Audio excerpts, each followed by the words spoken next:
The state of Texas is looking to reshape the idea of separation of church and state. Near the end of June, the governor signed a law that said that every public school needed to have an English version of the Ten Commandments put up in their classrooms.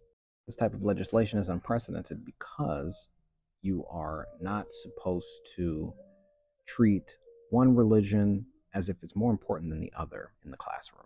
Because of that fact, many families have filed a class action lawsuit against the state of Texas in an attempt to stop this legislation from hitting their schools. The fact is, while the Ten Commandments may not seem inflammatory on face value, they can be interpreted in many different ways.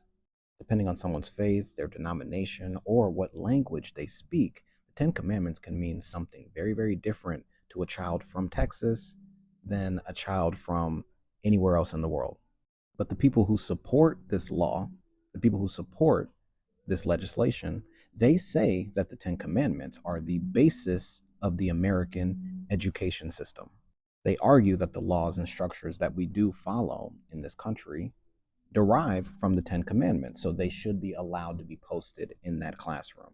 However, the Constitution clearly separates church and state. The First Amendment clearly states Congress shall make no law respecting an establishment of religion or prohibiting the free exercise thereof.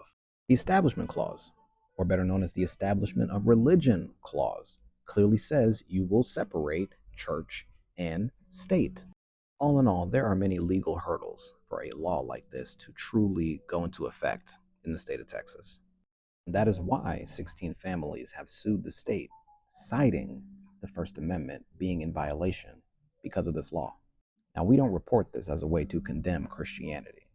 Far from it. What we do want to maintain is the religious freedom that has always existed in this country. The separation of church and state is a way for everyone to practice what they believe in without intervention from the government. So the people who are taking this lawsuit to the state of Texas are looking to preserve just that.